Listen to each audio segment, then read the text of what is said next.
कुरान को पढ़ना है, कुरान सुनाना है, हम इसके मुहाफिज हैं, हम इसके मुहाफिज हैं, दुनिया को बताना है। सूरत अज़-ज़ारियात, जैसा कि इंशाअल्लाह आपको ज़हनों में होगा, जो जहाँ पर बात ख़त्म हुई थी वो ये कि अल्लाह के साथ अल्लाह की तरफ भागो, यानी फ़रार करो।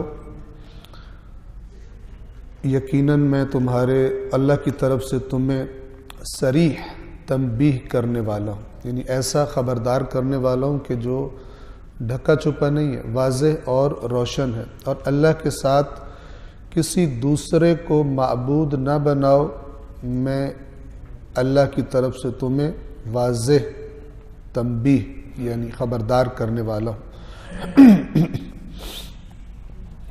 फिर अगला जो आयत है, आयत नंबर 52, ये भी रसूलुल्लाह की तसल्ली के लिए, क्योंकि इसी किस्म के अलक़ाबात, जैसे फ़िरऔन ने हज़रत मूसा से कहा था कि साहिर है, जादूगर है या मजनून है, तो आयत नंबर 52 में अल्लाह तबारक व तआला फरमा रहा है कि ए रसूल, अगर आपको कह रहे हैं तो ये कोई नई बात नहीं है। ये अल्लाह के नाफरमान, इनकी बातें और इनके अफकार और इनकी हरकत मिलती जुलती होती। फरमाया इसी तरह जो लोग इनसे पहले गुजरे हैं उनके पास कोई रसूल नहीं आया मगर उससे इन्होंने कहा जादूगर है या दीवाना। क्या इन सब ने एक दूसरे को इसी बात की नसीहत की है? यहाँ जो लफ्ज़ है अतवासौ बिह, क्या इसी की वसीयत करते हैं? ये तवासौ लफ्ज़ से आप आशना है, वतवासौ बिल हक़ वतवासौ बिस सब्र। वसीयत करना यानी एक दूसरे को तलकीन करते रहना, बार बार कहते रहना, रिपीटेडली। और कहते हैं कि अल्लाह ताला फरमा रहा है कि ऐसा लगता है, यानी जो भी नबी आता है उसे कहते हैं जादूगर या कहते हैं दीवाना है। ऐसा लगता है कि जैसे पिछले बाद वालों को वसीयत करके जाते हैं, इस तरह उनको फॉलो करते हैं बातों में। हालांकि वसीयत नहीं की हुई, वो कई 100 साल के फासले बाज़ औक़ात होते थे एक कौम और दूसरी कौम में। लेकिन फरमाया कि खुदा के नाफरमानों के अंदाज़ और अंदाज़ कलाम, बातें, इल्ज़ामात जो नबियों पे लगाते हैं, ये बिल्कुल एक जैसे। और ऐसा है कि गोया पिछले इनको तलकीन, वसीयत करके गए थे कि जब तुम्हारे पास भी कोई नबी आए तो तुमने यही अल्फाज उसके लिए इस्तेमाल करने। गोया कि ऐसा है, लेकिन अल्लाह फरमाता है असल हकीकत ये नहीं है। बल हुम कौमुन तागून, ये सारी जो बीमारियों की जड़ है, किसी नबी के मुकाबले में जो आए, आइम्मा के मुकाबले में जो आए, बिलखुसूस मसलन हम कहें करबला में इमाम हुसैन के मुकाबले में जो आए, ये चीज़ क्या होती है? यह अल्लाह तबारक व तआला फरमा रहा है बल्कि ये सरकश कौम है कि खुदा को झुकना नहीं चाहते, इताअत नहीं करना चाहते। और नबी चूंकि आके कहता है इताअत करो, ये करना नहीं चाहते अपनी मर्जियों के मुताबिक। हत्ता कि दीन भी कोई इनके पास पहले आ चुका है तो उसको भी अपनी मर्जियों के मुताबिक ढाल चुके हैं। तो ये सरकश, असल में सरकश है, तो हर सरकश की रविश गुज़श्ता सरकशों की तरह होती है। सूरत अल-बक़रा में अल्लाह ने फरमाया था तशाबहत क़ुलूबुहुम कज़ालिक क़ाल अल्लज़ीना मिन क़ब्लिहिम, इसी तरह की बातें इनसे पहलों ने भी की थी। तशाबहत क़ुलूबुहुम, इनके दिल मिलते जुलते, इनकी बातें, इनके अफकार मिलते जुलते हैं। बस आप इनसे रुख फेर लें तो आप पर कोई मलामत नहीं, यानी आपका काम आपने साफ साफ पहुंचाया। अगर ये हट धर्मी पर हैं तो फिर आप भी इनसे किनारा कशी इख्तियार कर लें। आप उनको नसीहत करें कि जो सुनना चाहते हैं, जो डट गए, जिनके बारे में अल्लाह ने फरमाया सवाउन अलैहिम अअंज़रतहुम अम लम तुंज़िर। और यहाँ मैं आपकी खिदमत में अर्ज़ करूँ कि अलबत्ता आगे आ भी जाएगा एक सबब जो अल्लाह ने बताया, सूरतुन नज्म में आएगा। फरमाया फ़अरिद, ए रसूल एराज़ कीजिए, यानी दूरी इख्तियार कर लीजिए, किनारा कशी इख्तियार कर लीजिए। किससे? अम्मन तवल्ला अन ज़िक्रिना, जो हमारे जिक्र से पुष्ट करता है आप भी उससे, यानी जिसका दिल नहीं लगता, जिसके दिल को पसंद ही नहीं आता हमारा जिक्र से मुराद कुरान भी हो सकता है और रसूलुल्लाह की नसीहत भी ज़ाहिर है अल्लाह ही की तरफ बुलाने के लिए थी।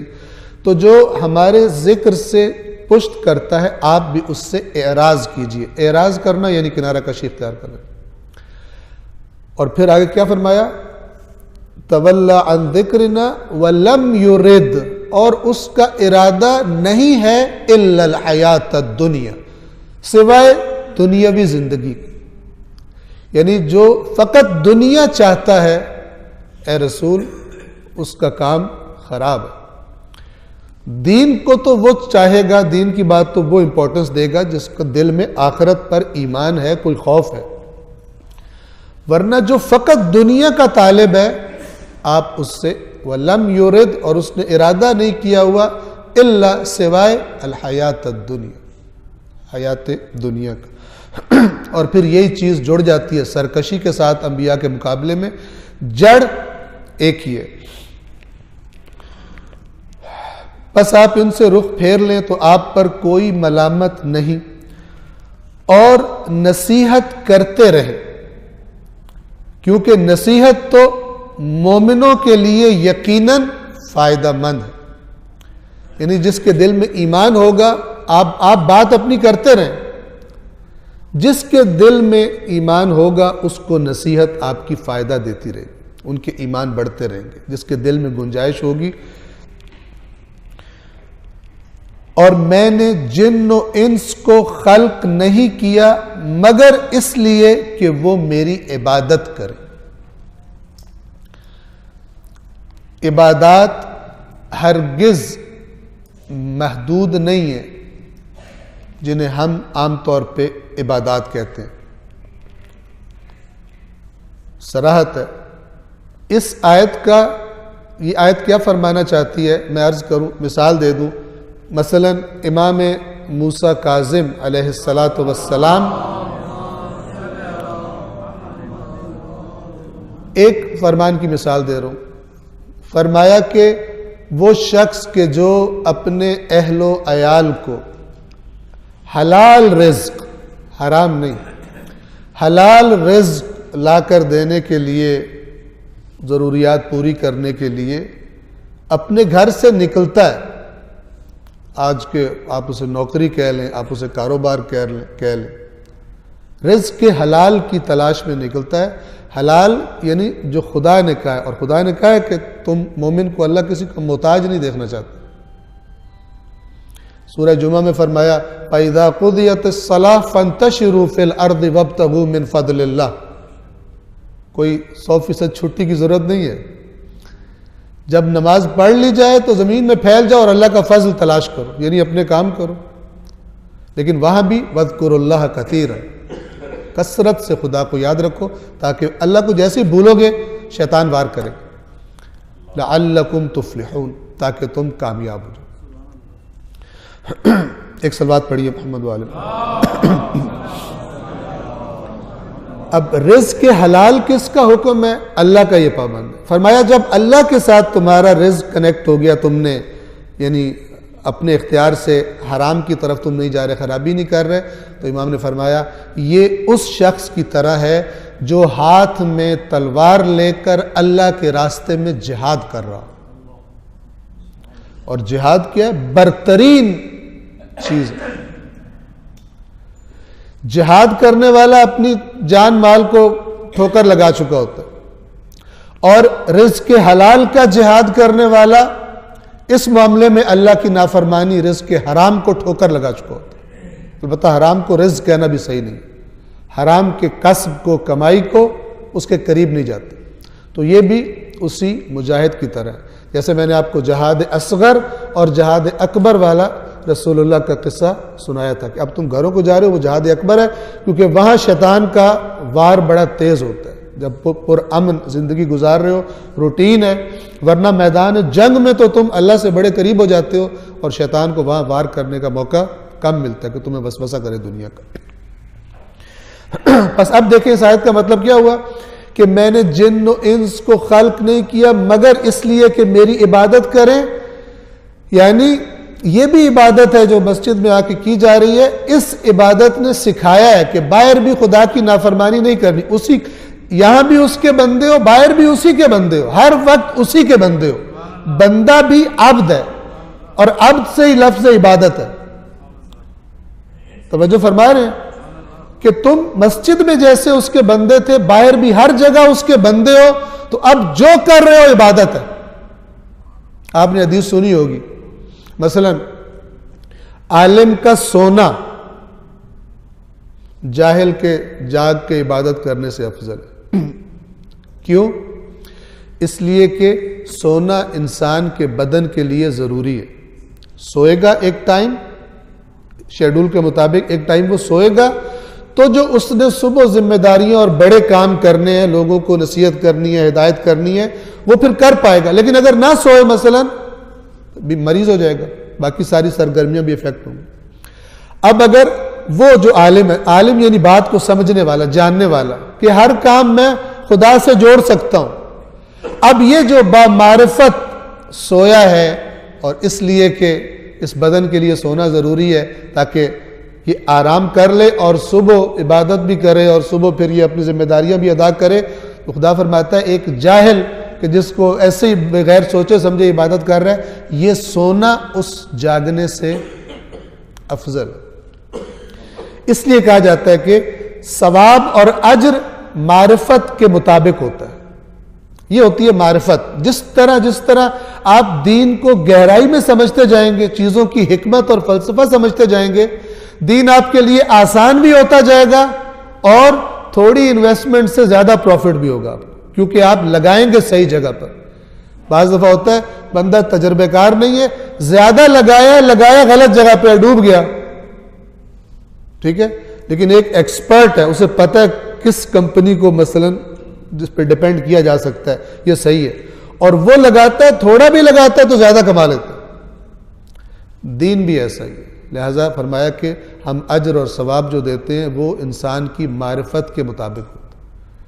हो सकता है किसी की 2 रकात, किसी की 1000 रकात से ज्यादा अफजल।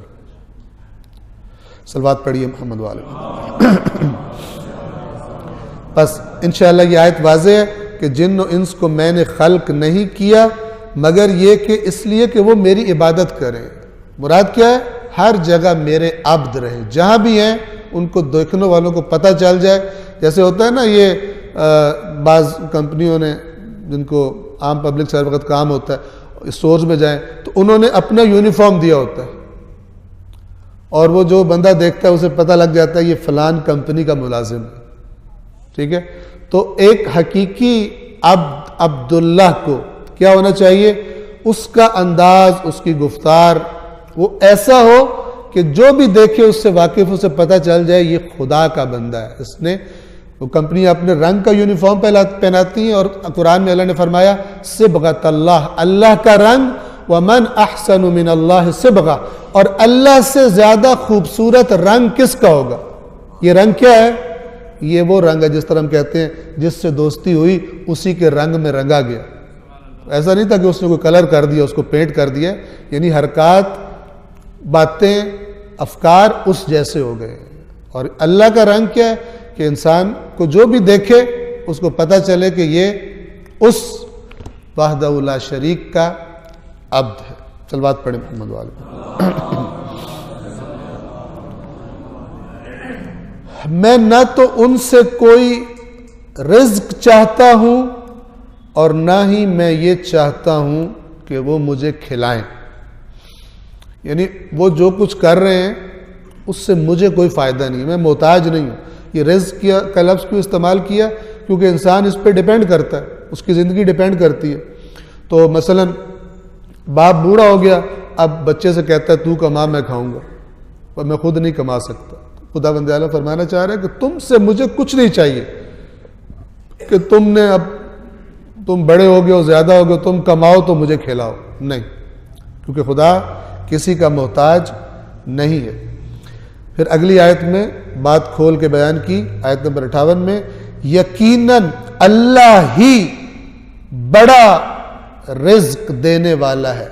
रज़्ज़ाक़, एक होता है राज़िक़, एक होता है रज़्ज़ाक़। रज़्ज़ाक़ मुबालगा है, बहुत ज्यादा, बहुत बड़ा रिज्क देने वाला है और बड़ी मजबूत, पायदार, ताकत वाला, कुव्वत वाला।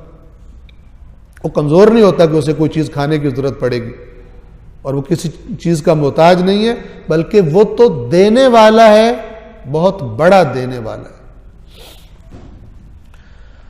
बस जिन लोगों ने जुल्म किया है, इनके हिस्से में वही सजाएं हैं जो इनके साथियों के हिस्से में थी। असहाब, असहाब बहुत सारे मानों में इस्तेमाल होता है, बेसिक माना वही साथी है। यहां साथी से मुराद क्या है? जैसे गुज़श्ता अक़वाम में इन जैसे थे, इनके लिए भी उन्हीं जैसा अज़ाब है। इन हरकत, अल्लाह का कानून चेंज नहीं होता, तो इनका भी, इनके हम मशरब जो साथी थे, जो उनके हिस्से में सजाएं थी, इनके हिस्से में भी वही हैं। बस मुझसे जल्दी ना करो, उस अजाब के बारे में जल्दी ना करो। ये वही जो नबियों से कहते थे ले आओ। बस कुफ्फार के लिए तबाही है उस रोज जिसका उनसे वादा किया जाता है, यानी क़यामत के दिन उनके लिए तबाही होगी। वैल का लफ्ज़ है मौत और तबाही और अजाब के मानों में इस्तेमाल होता है। तो आपने सूरत अज़्ज़ारियात अल्हम्दुलिल्लाह हमने तमाम कर ली। सूरत अज़्ज़ारियात का जो फोकस है वो क़यामत पर था, हिसाब किताब पर था, और अगली जो सूरह है सूरत तूर, उसका भी तकरीबन सारा का सारा जो फोकस है, आगाज़ भी आप देखिएगा बिल्कुल मिलता जुलता है उससे, सूरत अज़्ज़ारियात से। इसमें भी क़यामत का तज़किरा है और कुछ जन्नत की बातें हैं और उसके बाद कुछ कुफ़ार की बातें हैं। सूरत तूर, तर्जुमा और मुख्तसर तफसीर। रहमान और रहीम अल्लाह के नाम से, कसम है तूर की। तूर सुरयानी ज़ुबान का लफ्ज़ है और इस ज़ुबान में पहाड़ को तूर कहते हैं, लेकिन बाद में फिर ये मखसूस हो गया उस ख़ास पहाड़ के लिए जिस पर हज़रत मूसा गए थे और वहाँ पर अल्लाह तबारक व तआला ने उनसे कलाम किया था। तूर की कसम और लिखी हुई किताब की। और क्योंकि तूर के बाद किताब का तज़किरा है तो ज़्यादा इम्कान ये कि इससे मुराद वही तौरात है, वरना कुरान करीम भी मुराद हो सकता है। वो किताब के जिसमें अल्लाह तबारक व तआला ने लोगों के आमाल लिखे हुए हैं, वो किताब भी मुराद हो सकती है। लेकिन उस तूर की मुनासबत से हमने अर्ज़ की कि किताब तौरात। एक कुशादा वरक में और बैत मामूर की कसम। बैत मामूर या इससे मुराद खुद बैतुल्लाह है, खाना काबा जिसे हम कहते हैं। मामूर यानी आबाद,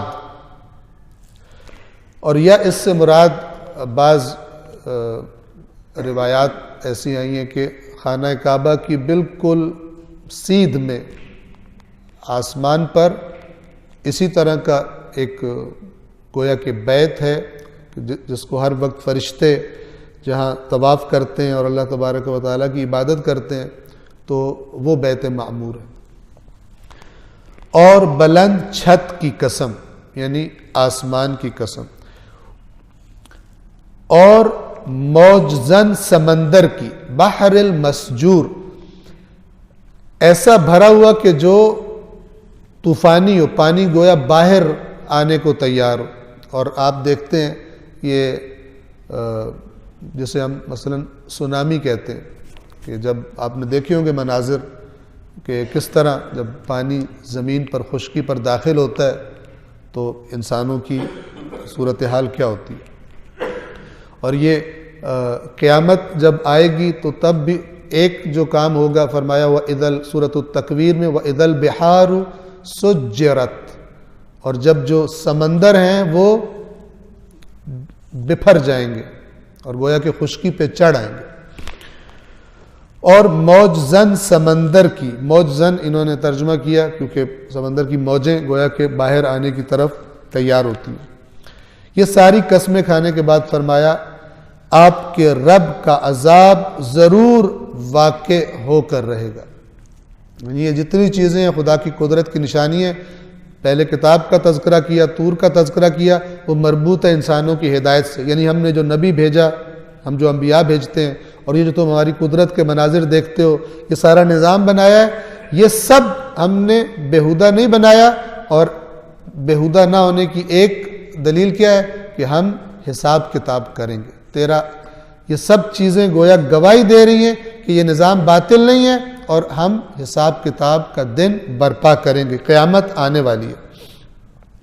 आपको याद होगा सूरह आले इमरान के अवाखिर में अल्लाह ने मोमिनों की निशानियाँ बताई, फरमाया वो कि जो आसमान और ज़मीन की खिलकत में तफक्कुर करते हैं और क्या कहते हैं, रब्बना मा खलक़्त हाज़ा बातिला, और फिर कह उठते हैं उस तफक्कुर के नतीजे में क्या कहते हैं, ऐ हमारे रब तूने इस निज़ाम को बातिल पैदा नहीं किया, सुबहानक, तू पाक है इससे कि तू इतना बड़ा काम ऐसे ही कर दे, बेमकसद कर दे। तो मकसद है फौरन अगली जो दुआ है, फ़क़िना अज़ाबन नार, बस हमें उस आग के अजाब से बचा ले कि जो हिसाब किताब के बाद नाफरमानों का इंतजार कर रही है। यानी ये इस बातिल ना होने को कुरान ने रिलेट किया किसके साथ, उस दुआ के साथ के तू पाक है कि बिला वजह कोई काम करे बगैर सबब के, बगैर मकसद के, हमें जहन्नम के अजाब से बचा ले। यानी जो बेमकसद समझकर जिंदगियां गुजार रहे हैं, जिन्होंने मकसद हयात नहीं लिया कुरान मजीद से, खुदा से, जो अजाब उनका इंतजार कर रहा है, उस अजाब से हमें बचा ले। हम गवाही देते हैं कि तेरी ज़ात इस ऐब से भी पाक है कि तू कोई काम बेमकसद करे। ये तफक्कुर का अल्टीमेट रिजल्ट है, आखिरी रिजल्ट है। आपके रब का अजाब जरूर वाक़े होने वाला है, कोई उसे टालने वाला नहीं। यानी कोई ऐसी ताकत कि जो आके अल्लाह का फैसला बदल दे और कहे कि नहीं क़यामत ना बर्पा की जाए, नहीं। क़यामत का बर्पा होना भी हक है, और कब बर्पा होगी किसी को नहीं मालूम, हत्ता कि रसूलुल्लाह समेत किसी को नहीं मालूम। कुरान मजीद में जहां जहां यह जिक्र आया कि लोग आपसे क़यामत का पूछते हैं, आप कहिए शायद करीब ही हो, कहिए उसका इल्म तो सिर्फ मेरे रब के पास है। कुल इन्नमा इल्मुहा इंद रब्बी, सिर्फ मेरे रब के पास है। क़यामत के वकू होने का इल्म किसी को नहीं, लेकिन उसका वाक़े होना हक।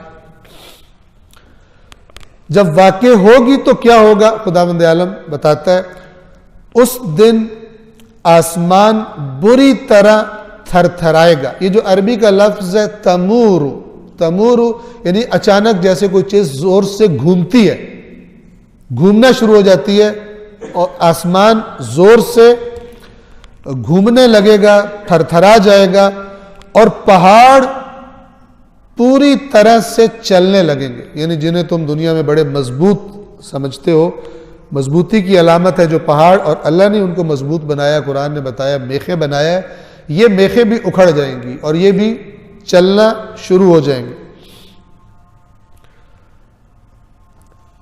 बस उस दिन झुटलाने वालों के लिए तबाही है, जिन्होंने अल्लाह की बातों को झुटला दिया, नहीं लिफ्ट कराई, नहीं माना, नई नसीहत हासिल की, उनके लिए तबाही है। जो बेहूदगियों में खेल रहे हैं, बेमकसद कामों में खेल कूद में पड़े हैं।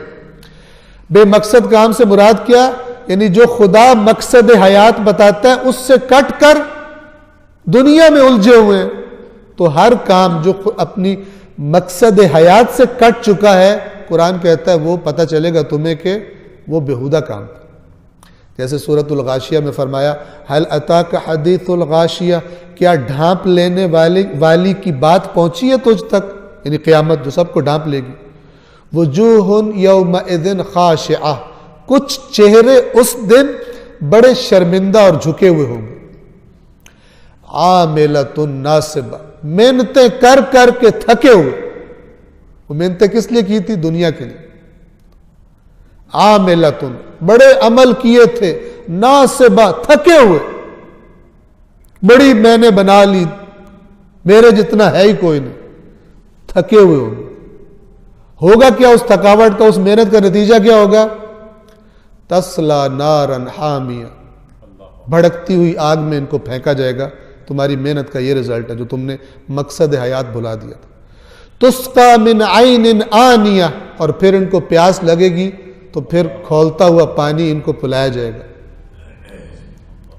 ववजूह यौमइज़िन नाज़िरा, और कुछ चेहरे उस दिन शादाब होंगे और खुश होंगे, और वो फिर इंशाअल्लाह अपने वक्त पर वो सूरह मुबारका 30वें जुज़ में है, वो भी आ जाएगी। बस उस दिन झुटलाने वालों के लिए तबाही है जो बेहूदगियों में खेल रहे हैं। समझते हैं कि नहीं तवज्जो करते कि किस लिए खुदा ने खल्क किया। अफहसिबतुम अन्नमा खलकनाकुम अबसन, क्या तुमने ये गुमान कर लिया है कि हमने तुम्हें ऐसे ही बेमकसद पैदा कर दिया।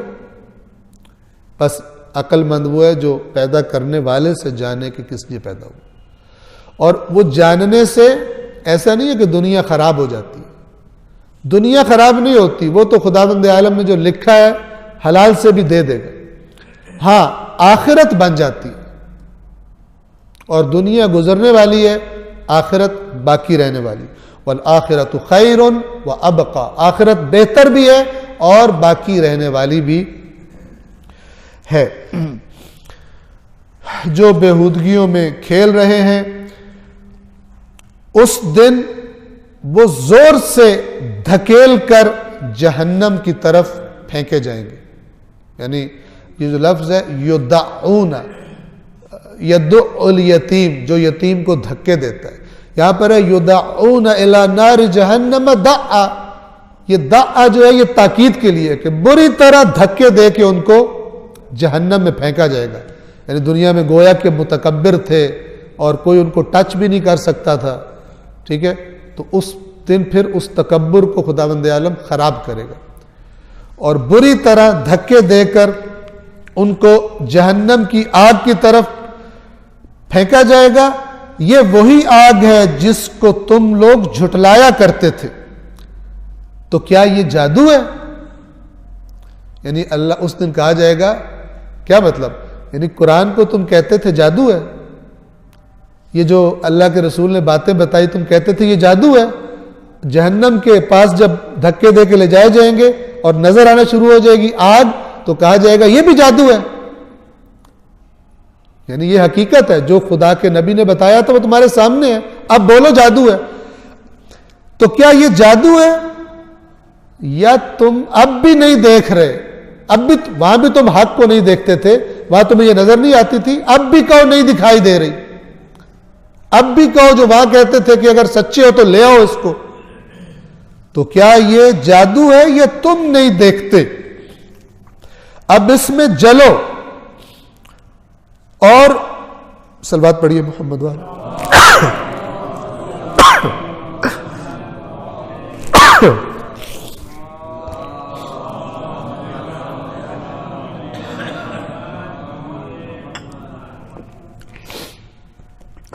अब इसमें जलो, तो सब्र करो या सब्र न करो, तुम्हारे लिए कोई फर्क नहीं। तुम्हें तो हर हाल में सिर्फ और सिर्फ तुम्हारे आमाल की जजाएं दी जाएंगी। ये जो तुम आग में आए हो, ये तुम्हारे आमाल की जजा है जो तुम अमल करते थे। यहां जहन्नमियों का तज़किरा तमाम और जन्नत की तरफ गुफ्तगू का रुख जाता है। यकीनन मुत्तकीन जन्नतों और नेमतों में होंगे। वहां भी ऐसा ही था, पहले जहन्नमियों का सूरह ज़ारियात में फरमाया था और फिर जन्नत का तज़किरा किया था। यहां भी ऐसा ही है। यकीनन साहिबान तकवा तो जन्नतों और नेमतों में होंगे। उनके रब ने जो कुछ उन्हें अता किया है उस पर वो खुश होंगे और उनका परवरदिगार, उनका रब उन्हें अजाब जहन्नम से बचा लेगा। खुशगवारी से खाओ और पियो। ये अरबी का लफ्ज है कुलू वशरबू, खाओ और पियो। हनी अन, हनी अन यानी ऐसा खाना पीना जिसमें कोई नागवारी, कोई बुरा जायका, कोई महदूदियत, खत्म हो जाएगा, बंदे ज्यादा है, राशन थोड़ा है, फलान है, मौसम नहीं है। खाओ, लज्जतें उसकी हासिल करो। हनी अन का तर्जुमा उन्होंने किया खुशगवारी से खाओ। खुशगवारी से खाओ और पियो उन आमाल के बदले में जो तुम करते रहे हो। कुरान क्या कहता है बार बार, आप तवज्जो फरमा रहे हैं, कुरान की टोन ये है, याद रखिएगा। कोई कहे मैं ईमान ले आया, मैंने अल्लाह को मान लिया, मैंने रसूलुल्लाह को मान लिया, मैंने मौला अली को मान लिया, तो कुरान क्या कहता है, क्या लोगों ने यह समझा है कि यह कह देने से कि हमने मान लिया छोड़ दिए जाएंगे? ये कुरान है और उनकी आजमाइश नहीं होगी। और जब जजा की बात आती है तो क्या कहते हैं, इन्नमा तुजज़ौना मा कुंतुम तामलून, तुम्हें तो बस जजा मिलेगी। यानी जो और बात किया वही आमनु व अमिलुस सालिहात। ऐसा नहीं जिसका ईमान ठीक नहीं है उसका अमल अल्लाह के लिए थोड़ी होगा, वो तो खराबी करेगा। अमल करता भी है और वो कहा जा रहा है आमिलतुन नासिबा, सूरतुल गाशिया की जो मैंने आज पढ़ी, बड़ी मेहनत की होगी लेकिन वो खुदा के लिए नहीं थी, वो दुनिया के लिए थी, उसका कोई अजर नहीं मिलेगा। जो नीयत थी वहीं से अजर मिलेगा। तो यहां भी कहा जा रहा है खाओ और पियो खुशगवारी से उन आमाल के बदले में जो तुम किया करते थे। या कुरान कहता है फरिश्ते कहेंगे सलामुन अलैकुम बिमा सबरतुम, तुम पर सलाम हो जो तुमने सब्र किया। यानी आगे अल्लाह की हद आ गई तो तुम रुक जाते थे, वो लज्जत तुम्हें खींच रही होती थी लेकिन तुम रुक जाते, उस सब्र के बदले आज तुम पर सलाम था। ये कुरान की टोन है। बाकी सारी बातें इसके साए में जो लेकर आ जाए वो हिदायत पर है। और यही सबब है अहले बैत अतार के फरमान का कि हो सकता है बाद में कोई झूठ गढ़ने वाला उनके नाम से गुमराह करने के लिए कहे कि अमल की मैंने अपने कानों से सुना हुआ, अगर हम इनको मानकर भी अमल करना है हमने तो फिर इनको मानने का फायदा क्या? ये मैंने सुना हुआ अपने कानों से। देखें कितना फर्क है, 180 डिग्री, 180 डिग्री का फर्क। अहले बैत अतार फरमा रहे कोई ऐसी बात करे कुरान से देख लेना, क्योंकि कुरान तो बिल्कुल महफूज मौजूद है, लिहाजा झूठों के हत्थे नहीं चढ़ोगे, फरेब देने वालों के हत्थे नहीं चढ़ोगे। जिस तरह यहूदी अवाम बनी इसराइल के अवाम तौरात से कटकर अपने दीन फरोश उलमा नुमा अफराद के हत्थे चढ़ गए थे, और नतीजा क्या निकला? जिस नबी का इंतजार करने के लिए मदीना आए थे वो नबी जब आया तो इनकार कर दिया। इतने करप्ट और बदअमल हो चुके थे। बदअमली इंसान को रूह दीन से ऐसी दूर करती है कि फिर खुदा का नबी आ जाए, पता भी चल जाए फिर भी नहीं मानता, पता भी चल जाए फिर भी नहीं मानता। बिल्कुल ऐसा ही है जैसे अल्लाह के नबी ने फरमाया, ए अली जो तुझसे बुग़्ज़ रखेगा, अपने लफ्जों में कह रहा हूं, हदीस जो ऐसी हदीस है जिसको डिनाई कोई नहीं कर सकता। रसूल पाक ने फरमा दिया कि जो अली से बुग़्ज़ रखता है वो मुनाफिक है, वो मुनाफिक है।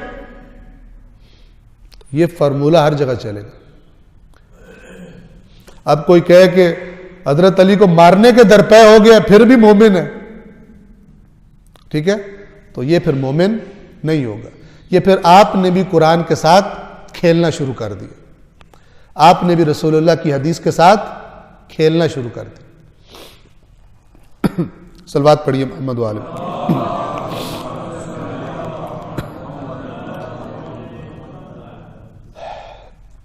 खुशगवारी से खाओ और पियो उन आमाल के एवज जो तुम करते रहे हो। वो सफ में बिछी हुई मसनदों पर तकिए लगाए हुए होंगे, यानी बेहतरीन किस्म के तख्त लाइनों में सफ़ों में लगे होंगे जहां अहले जन्नत बैठे होंगे। और दूसरी आयत में है कि मुतकाबिलीन, एक दूसरे के सामने, ताकि आराम से गपशप कर सकें, मेमोरीज शेयर कर सकें कि फ़लान हुआ था फ़लान हुआ था। जैसे कोई स्कूल कॉलेज के ज़माने के दोस्त हों तो बहुत अरसे के बाद जब वो दोबारा इकट्ठे होते हैं तो कहते हैं कि वो याद है तुम्हें उधर क्या हुआ था, वो याद है ये हुआ था, फ़लान हुआ था, ये हुआ था। तो शुक्र है तुमने वो उसकी बात नहीं मानी थी, वरना तुम भी आज ख़राब हो गए होते। तो इस किस्म की बातें करेंगे और कुरान ने सूरह मुद्दस्सिर में आगे आ जाएगा, फिर अल्लाह जहन्नमियों से भी इनकी बात कराएगा और ये उनसे पूछेंगे जहन्नम में क्यों आए, तो वो कहेंगे हम नमाज नहीं पढ़ते थे, कहेंगे हम मस्कीनों को खाना नहीं खिलाते थे, हम फजूल गप्पे मारा करते थे, हम क़यामत को लिफ्ट ही नहीं कराते थे, यहाँ तक कि मर गए। और वहाँ पे कुरान कहता है इन्हें शफात करने वालों की शफात कोई फ़ायदा नहीं दी। अब कोई कुरान की इस बात को भूल जाए और कहे नमाज को हल्का करे और कहे तो हमारे पाकों की शफात हो जानी है, उससे बड़ा खाइन और धोखेबाज कौन होगा। उसने कोई 1 लाख 2 लाख 1 करोड़ 1 अरब का फ्रॉड नहीं किया आपके साथ, आखिरत का फ्रॉड कर दी, आखिरत लूट ली उसने खुद चंद टके लेने के लिए। तो फिर क्या होगा, इंसान पछताएगा काश कुरान की बात को देख लिया होता। मेरे पास आई थी ये किताब और मैंने वो इससे देखकर नसीहत नहीं ली, और रसूलुल्लाह शिकायत करेंगे कि इन्होंने कुरान को छोड़ दिया था। वो सफ में बिछी हुई मसनदों पर तकिए लगाए हुए होंगे और हम बड़ी आंखों वाली हूरों के साथ उनकी तजवीज कर देंगे। ज़व्वजना, तजवीज यानी जोड़ा बना देना। अभी भी जब इसी लफ्ज से वो है, जब निकाह के सीगे पढ़े जाते हैं तो ज़व्वजतो यानी मैंने तजवीज कर दिया।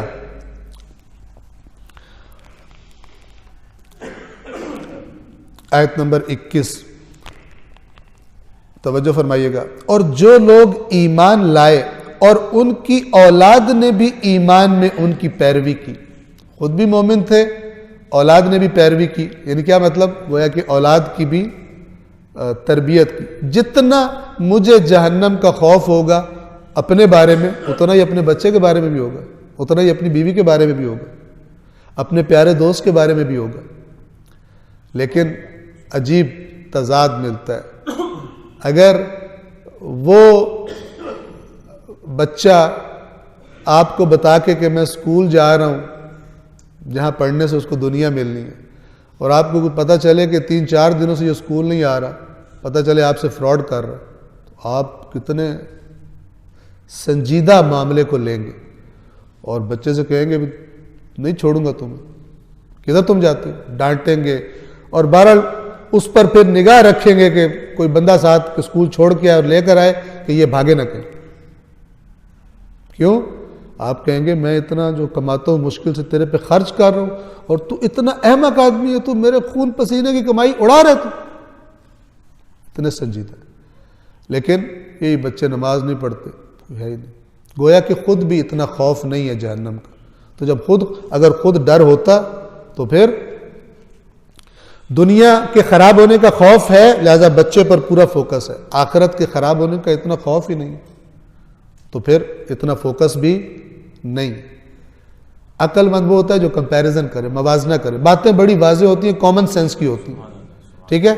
और जब इंसान कॉमन सेंस इस्तेमाल नहीं करता तो फिर वो धोखेबाजों के धोखों में कहता है कि ये और मौलाना साहब तो हर वक्त उल्टी सीधी बड़ी सख्त सख्त बातें करते रहते हैं, ये वाला बंदा सही है, ये बड़ा अच्छा दीन बताता है कि इधर वाला काम भी जारी रखो और उधर वाला जो है मुझे फीस पे करो तो मैं तुम्हारा काम सेट करा दूंगा, मेरे सर पे कुरान रख दो तुम जन्नत में जाओ।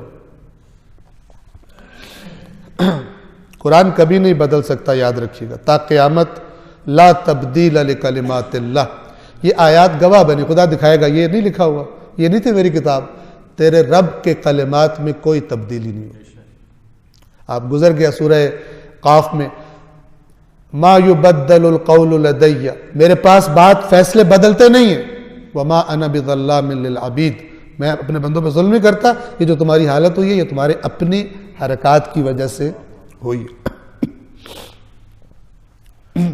और भला आप अहले बैत अताहर की जिंदगियां तो देखें, सारी लोगों को दावत देने के लिए थी, सारी लोगों को नेक बनाने के लिए थी। उसूल काफ़ी की रिवायात पढ़े, फरमाया मन कान लिल्लाहि आसियन फहुवा अदुव्वुना, एक लंबी हदीस है, अपने शियों की निशानियां बताई। किसी अपने साहबी को हमारे शिया ये होते हैं, उनकी ये निशानी होती है, ये निशानी होती है, ये निशानी होती है। और फिर फरमाया, देखा कि उसकी शक्ल थोड़ी अजीब सी हो गई है निशानियां सुन के, तो फिर इमाम ने फरमाया कि लोगों की बातों के साथ मत बह जाना, यानी बात वो है जो मैं तुझे बता रहा हूं। लोगों की बातें सुन सुन के बह मत जाना। और इस तुरानी हदीस के आखिर में जुमला फरमाया क्या, मन, यानी खुलासा किया, मन काना लिल्लाहि आसियन, जो अल्लाह का नाफरमान है, फहुवा अदुव्वुना, वो हमारा दुश्मन है। भला कैसे खुदा को नाराज करने वाले से हम राजी हो सकते हैं?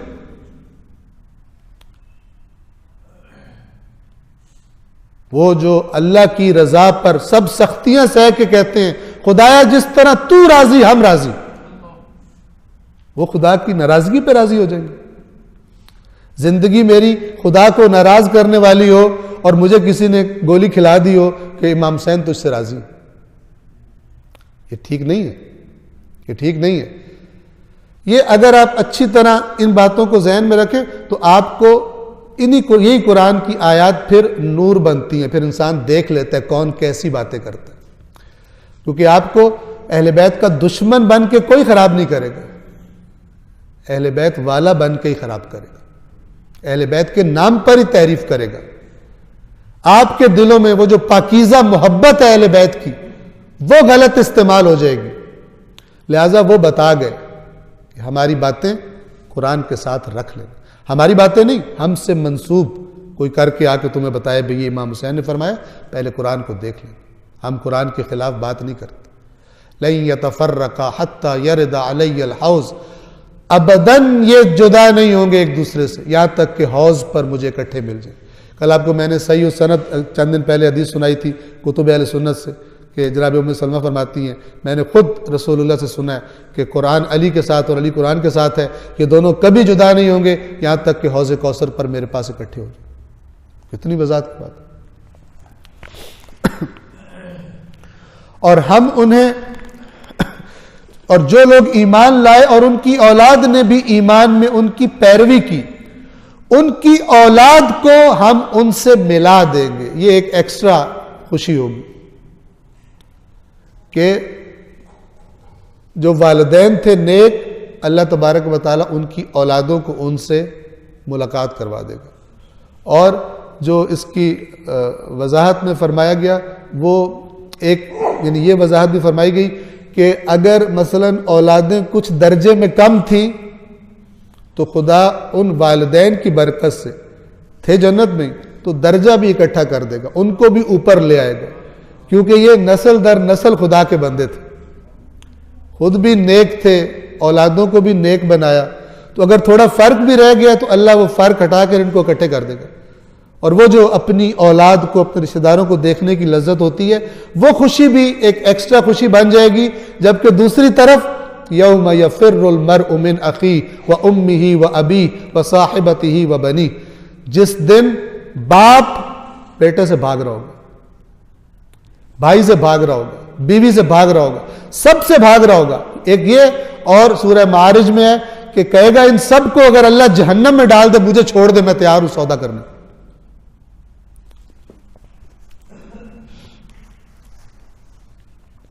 और जो लोग ईमान लाए और उनकी औलाद ने भी ईमान में उनकी पैरवी की, उनकी औलाद को हम उनसे मिला देंगे और उनके अमल में से हम कुछ भी कम नहीं करेंगे। यानी जो निचले दर्जे वाले को हम ऊपर लाएंगे, तो ऐसा नहीं कि कॉम्पनसेशन के लिए ऊपर वाले को कुछ लेके उसे भी नीचे कर दें, यानी थोड़ा ऊपर वाले को नीचे लाएं, नहीं, हम अपनी तरफ से इजाफी कर देंगे, उनका कुछ कम नहीं करेंगे, उनके पूरे पूरे वही दर्जा। हाँ, इस बरकत से हम उनकी, चूंकि इनकी औलाद थी, इनका हिस्सा था, तो हम उनको भी इकट्ठा कर देंगे। खुदावंद आलम करीम, इक़रा व रब्बुकल अकरम, पढ़ कि तेरा रब सबसे बड़ा करीम है। जहां तक किसी की बुजुर्गवारी और करम का तुम तसव्वुर कर सकते हो, तेरा रब बहुत बड़ा, सबसे बड़ा करीम तो तेरा रब है, सबसे अरहमर राहिमीन, जो रहम करने वाले हैं, तुम जिनको रहम करने वाला, सबसे ज्यादा रहम करने वाला तेरा रब है। तो जिसने इसको नाराज किया अपनी जिंदगी में, तो फिर जो इसकी रहमत के दायरे में नहीं आ सकता, वो कैसे समझ सकता है कि कोई और रहमत, अल्लाह की रहमत से बड़ा दायरा है कि जो उसको अपनी आगोश में ले लेगी। बाकी तो जो जितना रहीम है और करीम है वो उसकी अता से है, उसके मुकाबले की रहमत और करम किसी के पास नहीं।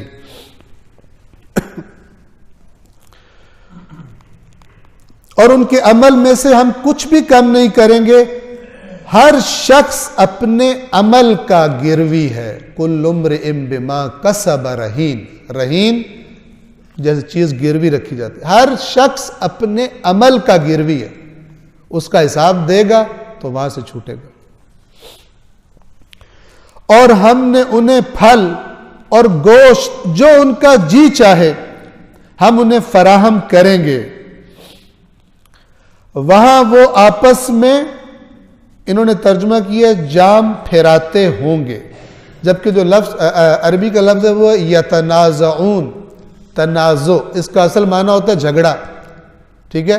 लेकिन ये जो सीन है वो जैसे दोस्त आपस में बैठे हो, छीना झपटी भी कर लेते हैं, कोई किसी के हाथ से छीन ले, एक दोस्तों का जैसे कहते हैं एंजॉय करने का एक तरीका होता है। तो फरमाया जन्नती भी एक दूसरे को गोया कि मसलन छेड़छाड़ करेंगे और ये एक एंजॉयमेंट का तरीका होगा।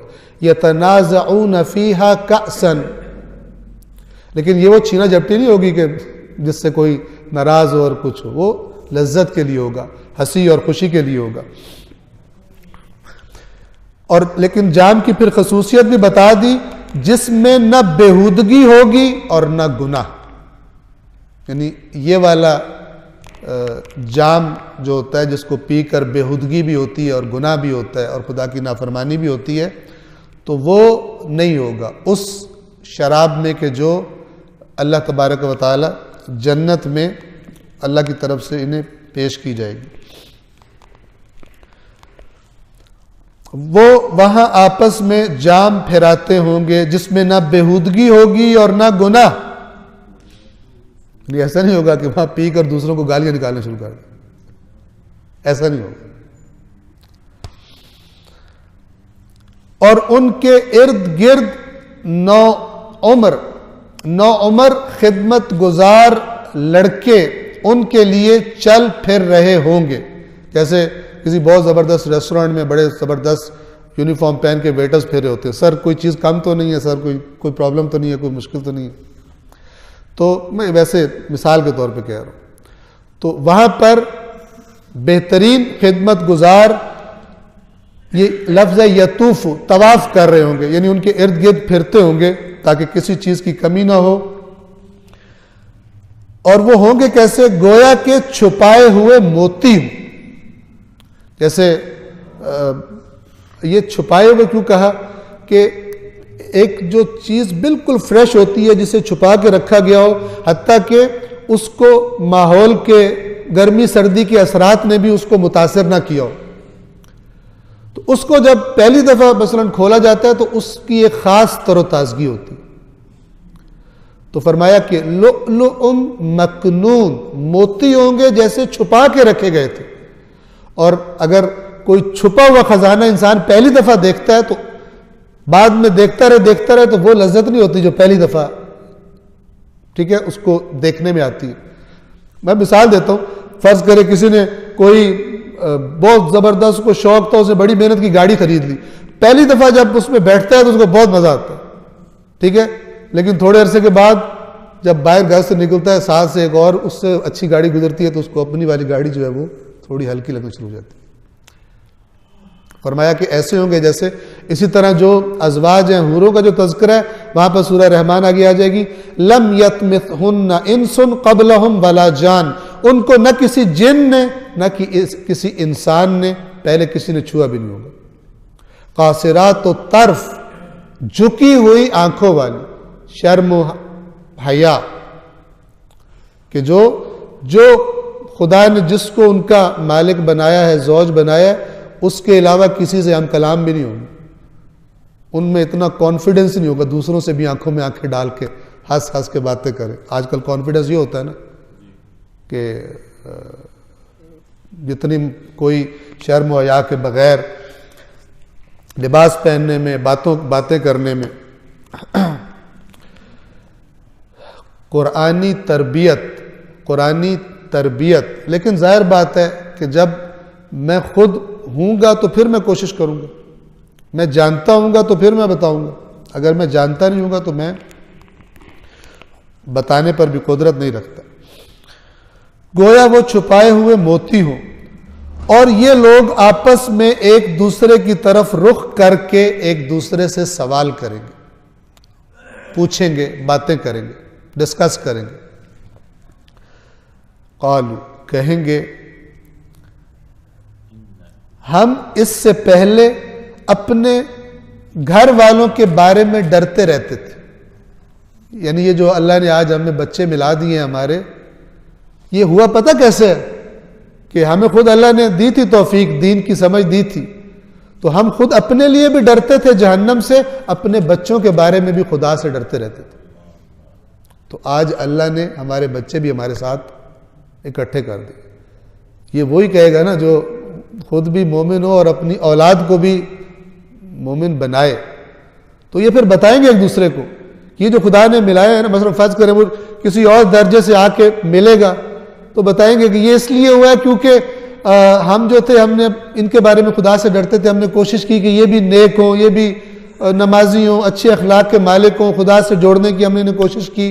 तो आज अल्लाह ने हमने इनको खुदा से जोड़ने की कोशिश की, तो आज खुदा ने इनको हमसे जोड़ दिया और खुदा ने हमें हमारी मुलाकात करवा दी। कहेंगे, हम इससे पहले अपने घर वालों के बारे में डरते रहते थे, बस अल्लाह ने हम पर एहसान किया और हमें झुलसा देने वाली हवाओं के अजाब से बचा लिया। यकीनन इससे पहले हम उसी को पुकारते थे, वो यकीनन बड़ा एहसान करने वाला और बड़ा मेहरबान है। अल्लाह की तारीफें करेंगे वहां पर।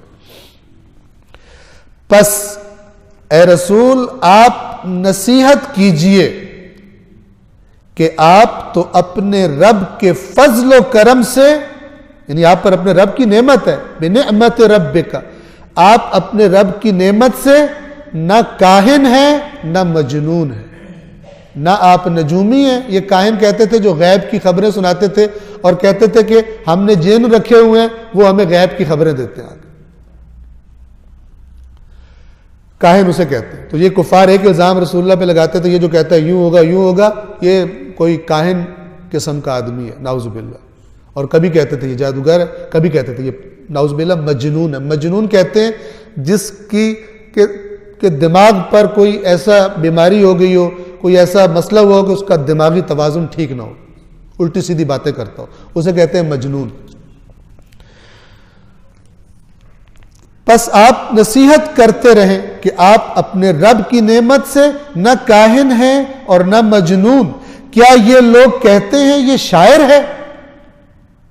तीसरा इल्जाम, क्या ये लोग कहते हैं ये शायर है, हम इसके बारे में मौत के मुंतजर हैं, मर जाएगा, इसकी शायरी भी साथ ही खत्म हो जाएगी।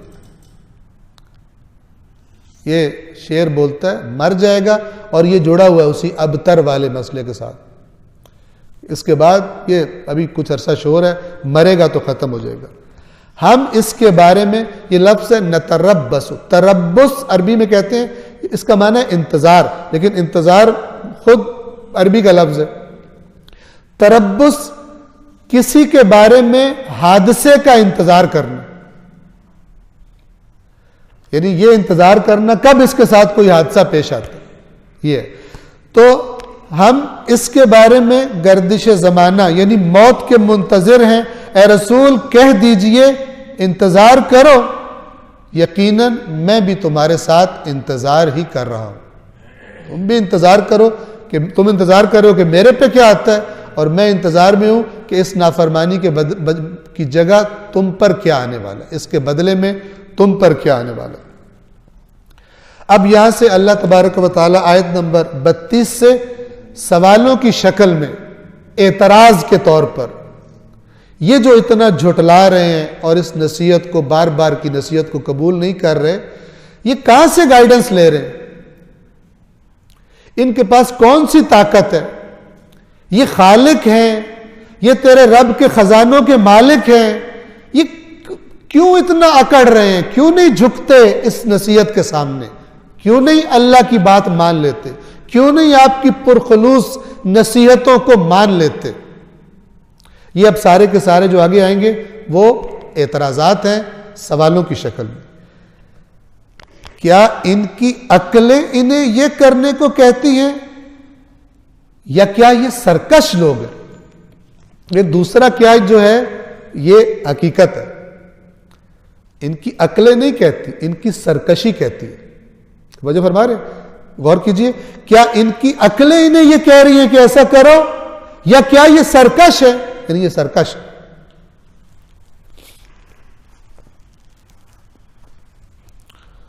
जैसे हम भी आमतौर पर उर्दू में कहते हैं कि तुम्हें बात समझ नहीं आ रही या तुम किसी और चक्कर में हो, यानी तुम किसी और चक्कर में हो। ये कब कहा जाता है? जब चंद दफा समझाने के बाद बंदा खराबी से बाज ना आए, ठीक है?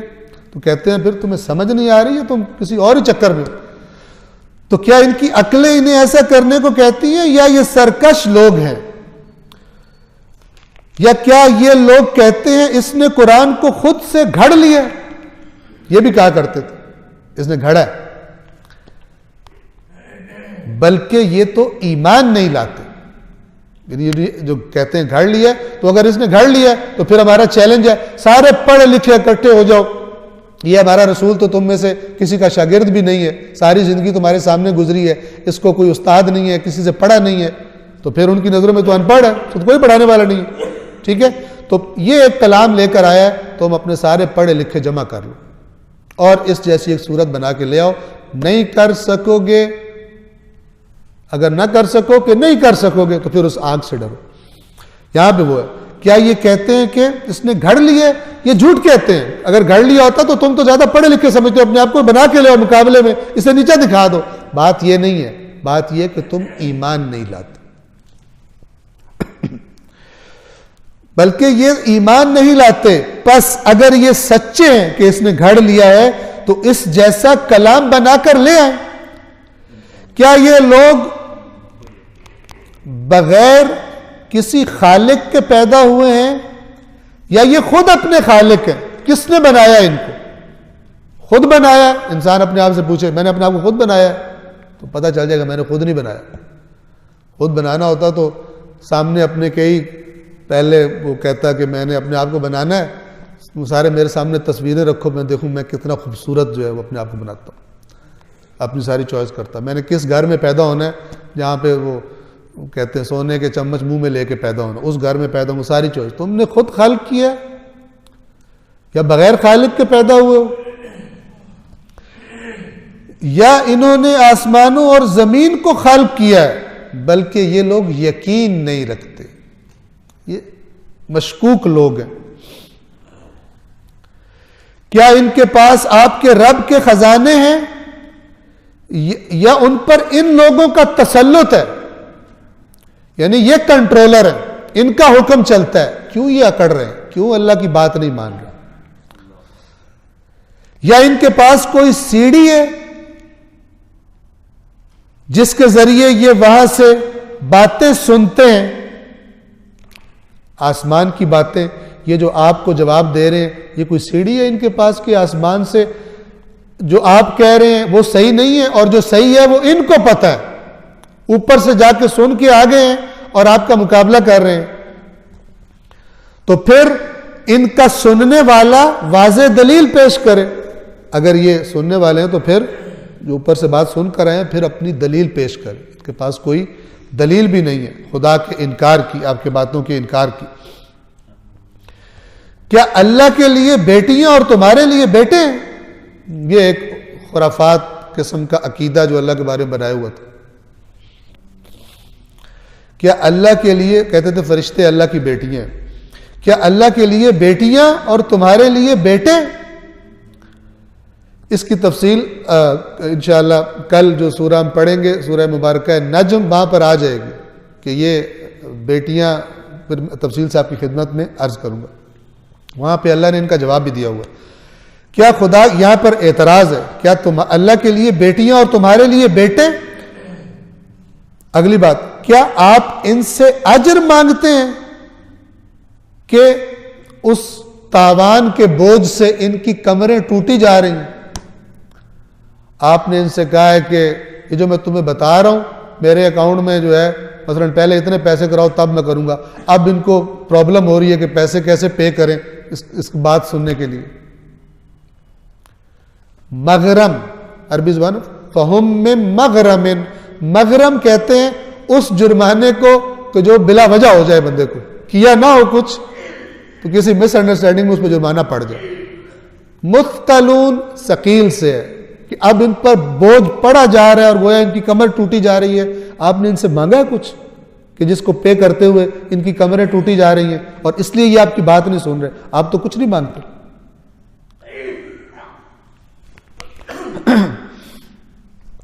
या इनके पास गैब का इल्म है तो ये लिखते हैं, यानी ये तकदीरें लिखते हैं, गैब की खबरें इनके पास हैं और ये लिख रहे हैं, ये ताकत है इनके पास। या क्या ये लोग चाल चलना चाहते हैं?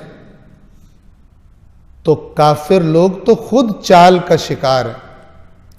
और ये चाल का शिकार क्या है?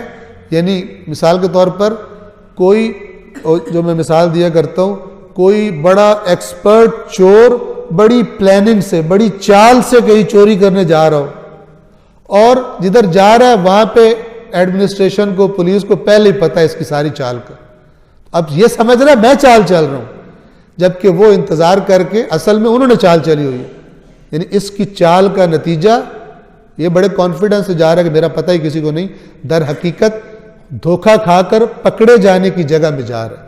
ये समझ रहा है मैं कमाई करने जा रहा हूं, मैं बड़ा लूट के माल ले आऊंगा, असल में फंसने के लिए जा रहा है। तो ये कुरान कहना चाहता है, क्या ये लोग अम युरीदून कैदन, क्या इनका इरादा कोई चाल चलने का, चाल चलना चाहते हैं?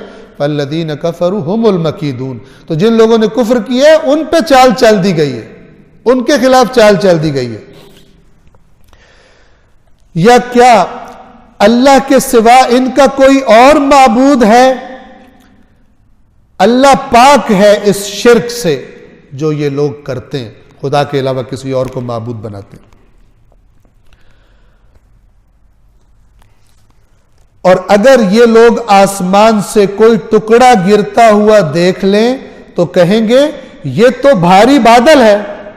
ये गुजर चुका सूरह अहकाफ में कि हजरत हूद ने जब अपनी कौम को खबरदार किया तो उन्होंने कहा कि हमें पता चल गया, तू चाहता है कि जो हम अपने माबूदों की इबादत करते हैं, तू झूठ बोल के हमें हमारे माबूदों से दूर करना चाहता है। तो अगर तू सच्चा है तो जो अजाब ले आना ले आ। तो फिर जब अजाब आया तो वो एक बड़े बादल की शक्ल में था, बड़ा गोया के स्याह बादल। तो ये खुश हो गए, इन्होंने जब देखा तो इनके महकमिया मौसमियात ने इनसे कहा कि बड़ी ज़बरदस्त बारिश होने वाली है, तुम्हारी फसलें ज़बरदस्त होंगी। और ये हूद जो है ये झूठ बोलता था, तुम पे तो बड़ा अल्लाह करीम है। तो जब वो आया, कुरान के लफ्ज़ ये फलम्मा रअऊहु आरिदन मुस्तक़बिला औदियतिहिम, जब उन्होंने उसको आते हुए देखा और उसका रुख इनकी वादियों की तरफ था, क़ालू हादा आरिदुम मुमतिरुना, तो कहने लगे ये आ रहा है बारिश बरसाने के लिए, यानी खुश हो गए। बल हुआ मस्तअजलतुम बिह, ये बारिश नहीं है, ये वो है जिसकी तुमने जल्दी मचाई हुई थी और तुम हमारे नबी से कहते थे ले आ। ये वो है रीहुन, ये वो हवा लेके आ रहा है, फीहा अज़ाबुन अलीम, जिसके अंदर दर्दनाक अजाब है।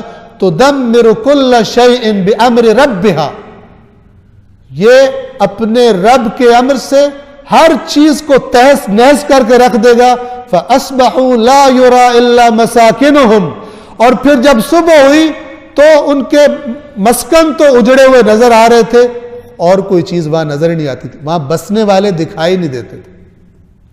कज़ालिका नजज़िल कौमल मुजरिमीन, इसी तरह हम नाफरमान मुजरिम कौम को सजा दिया करते। ये वही बात कही जा रही है कि ये इस किस्म के लोग हैं कि अगर आसमान से कोई टुकड़ा गिरता हुआ देख ले तो कहेंगे ये तो बड़ा भारी बादल है, यानी पानी से भरा हुआ बादल है। बस आप इन्हें इनके हाल पर छोड़ दीजिए यहां तक कि ये अपना वो दिन देख लें जिसमें इनके होश उड़ जाएंगे। युसअकून यानी होश उड़ जाएंगे, यानी बेहोश हो जाएंगे। और ये बेहोश होना वो है कि मर जाएंगे, हलाक हो जाएंगे। बस आप इन्हें इनके हाल पर छोड़ दीजिए यहां तक कि ये अपना वो दिन देख लें जिसमें इनके होश उड़ जाएंगे। उस दिन न इनकी तदबीर इनके किसी काम आएगी। यहां पे बड़ी तदबीरें कर लेते हैं, बच जाते हैं, वकील कर लेते हैं, मर्ज किया करता हूं, जज कर लिया करते हैं, कागजात तैयार करवा लेते हैं, अपने ऊपर कोई किसी दूसरे शहर की सबूत बना लेते हैं कि मैं तो वहां बैठा हुआ था, और वो जो हमारे यहाँ पर हुआ, सिरका बना लेते हैं और शहद बना लेते हैं और पता नहीं क्या क्या कर लेते हैं। तो उस दिन इनकी कोई तदबीर इन्हें कुछ भी फायदा नहीं देगी और न ही इनकी मदद की जाएगी। यानी कोई आमतौर पे जो तगड़े लोग होते हैं अगर कहीं फंसे तो बहुत मददगार आ जाते हैं, ठीक है। तो फरमाया जा रहा है कि उस दिन इनकी कोई मदद भी नहीं की जाएगी। और जालिमों के लिए इस अजाब के अलावा भी यकीनन एक अजाब है। ये अजाब तो है क़यामत का जो बताया जा रहा है, और दूसरा अजाब या बाज़ औक़ात दुनिया में ही, और अगर दुनिया में नहीं तो आलम बरज़ख में उनके लिए, क्योंकि कहा जा रहा है कि ये अजाब जिसका हम बता रहे हैं क़यामत वाला अजाब, उसके अलावा भी इनके लिए अजाब है, लेकिन इनमें से अक्सर इल्म नहीं रखते, अक्सर जहालत का शिकार हैं, समझते हैं कि हमें अजाब नहीं होगा और नाफरमानियों पर डटे हुए। और आप अपने रब के हुक्म तक सब्र करें। जब तक आपके रब का मुकर्रर करदा वक्त आ नहीं जाता, ये आपको सख्त बातें करते हैं, आपको अजियतें करते हैं, तकलीफें देते हैं, आप सब्र कीजिए। तवज्जो फरमाएं, इस मैं ये अर्ज करना चाहूँगा कि अल्लाह को सबसे ज़्यादा प्यारा इस कायनात में अपना रसूल है, ठीक है। और आप देखें रसूलुल्लाह पर कितनी मुसीबतें आई, लिहाजा हम भी अगर दुआ मांगे ना, ये आजमाइश है अल्लाह की तरफ होनी है। दो किस्म की चीज़ें होती हैं, एक वो मुश्किल और मुसीबत होती है जिसका सबब हम खुद होते हैं, हम खराबी करते हैं, आ जाती है, एक वो है। और ये ना भी हो तो जब हम इनकी अल्लाह के पाक तरीन बंदों की जिंदगियां देखते हैं तो मुसीबतों से भरी हुई। वो मुसीबतें किस लिए हैं? ये बिल्कुल ऐसा ही है कि जैसे आपने किसी बड़े ओहदे पे पहुंचना है तो आपको सबसे ज्यादा इम्तिहान पास करने पड़ेंगे, आपको सबसे ज्यादा इम्तिहान पास करने पड़ेंगे। जैसे इमाम हुसैन अलैहिस्सलातु वस्सलाम से एक ख्वाब जब मदीना से रुखसत होने लगे थे तो ख्वाब देखा था, और उस ख्वाब में रसूलुल्लाह को देखा और रसूल पाक ने फरमाया मैं मुंतज़िर हूँ, आपकी वालदा आपकी मुंतज़िर है, आपके बाबा आपके भाई आपके मुंतज़िर हैं। तो इमाम हुसैन ने फरमाया कि मुझे साथ ले जाएं, तो रसूलुल्लाह ने फरमाया नहीं हुसैन, आपको करबला जाना है, अल्लाह के पास आपका एक ऐसा मकाम है कि वो करबला जाके मिलेगा, यानी वो इम्तिहान देना है। तो जब ये दुनिया की मुसीबतें, खुदा करे कि हमारी अपनी हरकतों से खुदा की पकड़ में हम ना आए, वरना अल्लाह तबारक व तआला आजमाइशें लेता है। और ये अहले बैत अतार की बहुत सारी रिवायात हैं जिनमें बताया गया कि मोमिन जैसे जैसे उसका ईमान ऊपर जाता है वैसे वैसे उसकी आजमाइश कड़ी होती, आजमाइश उसकी कड़ी होती जाती है। और हत्ता कि मतलब पहले बहुत दुनियादार था, खराबियां करता था, खुदा ने तौबा करने की तौफीक दे दी। अब पहली आजमाइश क्या है? मसलन अगर पहले हराम कमाता था, सबसे पहली आजमाइश आमदनी कम होगी, अब हलाल में महदूद हो गया, अब बच्चों को आदत पड़ी हुई है, बेगम साहिबा को आदत पड़ी हुई है, और दोस्त भी कह रहे हैं यार तू तो बिल्कुल पागलों वाली हरकतें कर रहा है, थोड़ा बहुत कर ले कुछ नहीं होता, अल्लाह बड़ा गफूर रहीम है। जो दोस्त थे उनमें से भी थोड़ा सा गोया के कट ऑफ कर दिया। पहले उनकी महफिलों में बैठता था, एंजॉय करता था, अब उन्हें पता है कि ये बैठेगा तो कोई ना कोई तबलीग मसलन कोई करेगा, इसने सर में दर्द ही करना है हमारे, इसे बताओ इनाम जा रहे हैं ये काम करने, ठीक है। तो वो दोस्त भी गए जो फ़कत दुनिया की वजह से दोस्त थे, अगर तो असली दोस्त होते तो फिर जिस हाल में भी आप हैं वो आपके दोस्त। लेकिन दुनिया जब थी, मौज मस्ती थी, दोस्त थे। अब कहते हैं आपस में बात भी करते हैं तो कहते हैं इसका दिमाग खराब हो गया, छोड़ो। मैं एक साहब से मिला तो उनसे यही बात हो रही थी। वो उधर हमारे इलाके में वो वकालत करते हैं, तो वैसे माशाल्लाह बड़े पढ़े लिखे अच्छे। तो मैंने यही बात की कि जो दीन का काम होता है उसकी आजमाइश सख्त होती है, जो अल्लाह से करीब होता है। कहता है आप बिल्कुल सही फरमा रहे हैं कि जो भी खुदा से जितना करीब होता है उसकी आजमाइश उतनी सख्त होती जाती है, लिहाजा मैं अल्लाह से दूर ही रहता हूँ। लिहाजा बंदा अल्लाह के ना ज़्यादा नज़दीक जाए और ना ज़्यादा मुश्किलों में पड़े, ठीक है ना। अल्लाह से एक मुनासिब फासले पे, सेफ डिस्टेंस पे रहना चाहिए, ये फरमा रहे हैं, ठीक है। वैसे कलमा पढ़ा हुआ है, मुसलमान है, सारा कुछ है, लेकिन जब अंदर निकलता है तो पता चलता है कि अल्लाह से भी थोड़ा दूर ही रहा जाए, चूँकि जितना नज़दीक होंगे उतना। और ये हकीकत है, जब हकीकत में इंसान आपने वो हदीस सुनी हुई है ना कि एक ज़माना आएगा कि जब दीन को महफूज रखना ऐसे ही होगा जैसे जलता हुआ अंगारा अपने हाथ पे पकड़ना, हाथ में पकड़ना, तो हाथ तो जलता है अंगारे से। तो ये एक तमसील है कि सख्त हो जाएगा, ज़माने के तकाजे, दुनियादारी की दौड़ें, कपड़ों की दौड़ें, गाड़ियों की दौड़ें, अकाउंट्स की दौड़ें, शो मारने की और दिखलावे की दौड़ें, ये इतनी ज़्यादा होंगी कि इंसान तसव्वुर ही नहीं करेगा और कहेगा कि कोई नहीं, कोई और रास्ता। फिर वहाँ पे और रास्ते दिखाने वाले भी पैदा हो जाते हैं। जब गुड़ पड़ा हो तो मक्खियाँ खुद ब खुद आ जाती हैं, ठीक है ना। और उस गुड़ को खाने के लिए जब वो लोग देखेंगे, कुछ लोग देखेंगे कि ये असली दीन की तरफ तो नहीं जा रहे, लेकिन इनको दीन का लॉलीपॉप भी चाहिए, तो वो एक नया दीन का लॉलीपॉप बना के उनके मुंह में डाल देंगे और ये समझेंगे कि हम आखिरत भी हमारी ठीक है और यहाँ पे दुनिया में भी हमारा रास्ता, हम तो सबसे समझदार हैं, दुनिया भी फुल फ्लेज है और आखिरत भी हमारी बिल्कुल गारंटी दे दी गई है। ये कुरान पढ़ने वाले का ये तसव्वुर, ये बनाए हुए बुत टूट जाते। सलवात पढ़िए मोहम्मद वाले। जिस दिन उनकी तदबीर, पीछे चला गया मैं, दोबारा पढ़ देता हूँ, बस हम यही इसी को ख़त्म करेंगे इस टाइम में। जिस दिन उनकी तदबीर, यहाँ जो लफ्ज़ है वो है कैद, कैद कहते हैं चाल को, जैसे सूरह तारिक में है इन्नहुम यकीदून कैदन व अकीदु कैदा, यकीनन ये काफिर भी चाल चल रहे हैं और मैं भी चाल चल रहा हूँ। फमहिलिल काफिरीन अमहिलहुम रुवैदा, तो या रसूल इन काफिरों को आप मोहलत दे दें, चल लें चाल, थोड़ी सी इनको मोहलत दे दें, फिर उनको पता चलेगा चाल का नतीजा क्या निकलता है। उस दिन कोई चाल काम नहीं आएगी, कोई मदद नहीं की जाएगी। और यकीनन जालिमों के लिए इसके अलावा भी एक अजाब है, लेकिन इनमें से अक्सर नहीं जानते। और आप अपने रब के हुक्म तक सब्र करें, बर्दाश्त करें, यकीनन आप हमारी नजरों में हैं, हम आपको देख रहे हैं, हम आपको, यानी वैसे तो अल्लाह सबको देखता है, ये खसूसी नजर होती है। जैसे अल्लाह फरमाता है ना, क़यामत के दिन जो अल्लाह की आयत को छुपाते थे और पैसे लेते थे, बेचा करते थे अल्लाह की आयत को, यानी कौन सी बातें जो लोगों की मर्जी की तो बताते थे, जो नहीं लोगों को पसंद आनी वो छुपा लेते थे।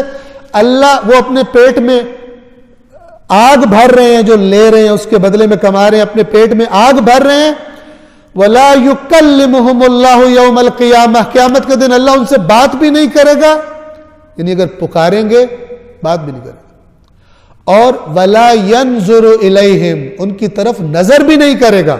इसका क्या मतलब है, ठीक है ना।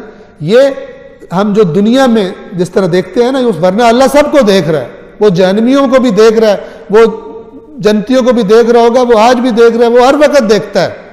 लेकिन कोई शख्स आपको बहुत तंग करे, आपको बहुत तंग करे, इतना तंग करे और आखिर में खुद फंस जाए और वो फिर पुकार रहा हो और आप देखें भी ना, इतना गुस्सा हो आपको, ये खुदा कहना चाहता है कि तुमने इतनी नाफरमानी की है, इतना बड़ा जुर्म किया। और यहां पे उस आयत में क्या है, सूरतुल बकरा में दूसरे पारे में आयत है,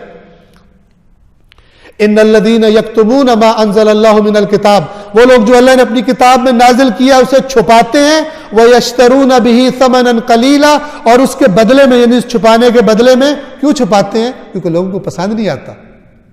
छुपाने की वजह तो होती है ना, वरना कुरान मसलन अल्लाह की किताब क्यों छुपा रहे हो, तुम अगर आलिम हो तो बताओ सारी बातें जो अल्लाह ने बताई है खोल कर, क्यों छुपाते हैं। व यश्तरून बिही समनन कलीला, पैसे खाने हैं, नोट बनाने हैं, बिजनेस करना है, इसलिए छुपाते हैं। इन्हें पता है कि ये वाली बातें पता चली दूसरी बार बुलाएगा ही कोई नहीं, छुपाते हैं। तो जो ये काम करते हैं, इन्नमा यअकुलून फी बुतूनिहिम नारन, अपने पेटों में सिर्फ आग भर रहे हैं। वला युकल्लिमुहुमुल्लाहु यौमल क़ियामा, अल्लाह क़यामत के दिन उनसे कलाम भी नहीं करेगा। वला यंज़ुरु इलैहिम, और उनकी तरफ देखेगा भी नहीं। वलहुम अज़ाबुन अलीम, और उनके लिए दर्दनाक अज़ाब है। ये कुरान मजीद की वाज़ेह आयात हैं। और अब आप समझें कि ये क्यों समझ में नहीं आती। अब ये सुनकर इंसान को ये समझ में आता है कि कुरान क्यों समझ में नहीं आता कुछ लोगों को। इसलिए कि अपनी आरजुएं भी रखनी है, अपनी सेटिंग भी रखनी है, वरना जो तैयार हो जाए कि मैंने जो खुदा ने कहना है वो करना है, जो अब्द खुदा बन जाए, उसके लिए तैयार हो जाए, वो तो फिर कहता है कि फिर मेरी मर्जी नहीं, फिर मेरे रब की मर्जी, फिर उनका पैरोकार बन जाता है, जो उस सख्ती में भी फरमाते हैं रिज़न बिक़ज़ाइही व तस्लीमन लिअम्र, कोई शिकवा नहीं करते, कोई शिकवा नहीं करते, अल्लाह से राजी रहते हैं।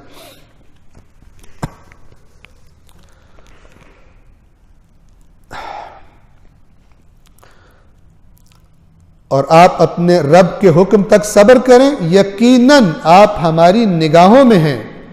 और जब आप उठें तो अपने रब की सना के साथ तस्बीह करें। वसब्बिह बिहम्दि रब्बिका हीन तक़ूम, जब तू खड़ा हो तो अपने रब की हम्द के साथ तस्बीह कर। इसके बारे में जो रिवायात आई वो ये कि इंसान कहीं भी बैठा हो किसी महफिल में, तो बगैर खुदा का जिक्र किए वहां पे ना उठे वहां से। और मैं यहाँ पर भी शायद नमाज जुमा में, शायद इन्हीं दुरूस में बयान कर चुका कि किताबुद दुआ है, ज़ाहिरन अगर मैं गलती नहीं कर रहा, किताबुद दुआ है, या बहरहाल है उसूल काफ़ी किताबुल ईमान वल कुफ्र, वहाँ रिवायत है कि मासूम फरमाते हैं कि अल्लाह तबारक व तआला फरमाता है कि अगर कुछ लोग एक महफिल में बैठे, मजलिस में इकट्ठे हों, मजलिस यानी महफिल, इकट्ठे हों और वहाँ पे बैठे बातचीत करें और बगैर मेरा जिक्र किए उठ के चले जाएं, तो मैं उस महफिल को क़यामत के दिन उन्हें हसरत बनाकर दिखाऊंगा। यानी जब देख रहे होंगे तो उस अपनी महफिल को कितना उसमें एंजॉय किया था, लेकिन हसरत करेंगे काश हमने यहां खुदा का जिक्र भी कर लिया होता, क्योंकि वहां पे तो हकीकत वाज़ेह हो जाएगी ना कि जिक्र खुदा के क्या अजर थे। अब इसका मतलब क्या है? इसका मतलब यह कि इंसान ये देखे कि मेरी महफिलें हैं जहां जिक्र खुदा हो सकता है, मेरे दोस्त हैं जिक्र खुदा करने वाले, ठीक है ना। हम तो बाज़ दफ़ा यानी फ्रेंड्स ही ऐसे होते हैं कि अगर बीच में कोई थोड़ी सी दीन की हिम्मत ही नहीं पड़ती दीन की बात करने की कि अगलों की हंसी ना निकल जाए। तो ये महफिलें हसरत बनकर याद आएंगी, खुदा दिखाएगा। कज़ालिक नूरीहिम अअमालहुम हसरातिन अलैहिम, इस तरह हम इनके अमाल इनको हसरतें बनाकर दिखाएंगे। कुरान मजीद की वाज़ेह और रोशन आयात।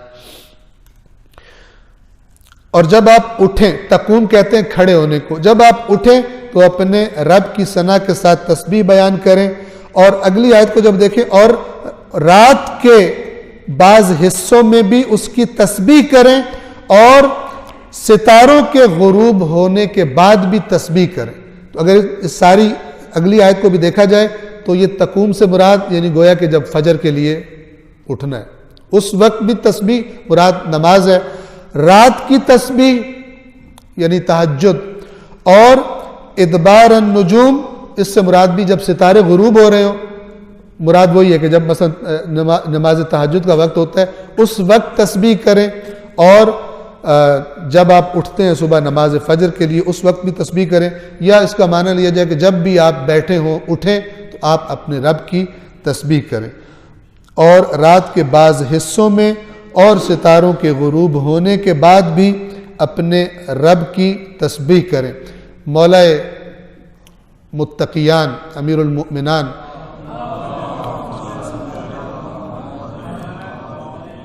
के रोशन एक फरमान से बात को तमाम करते हैं कि मौला से एक फरमान नकल किया जाता है कि मौला वो जो फजर से पहले के सितारे जो आखिरी रह जाते हैं उनसे फरमाया करते थे कि गवाह रहना कि अली ने तुम्हें गुरूब होते हमेशा देखा है, तुमने कभी अली को सोते हुए नहीं देखा।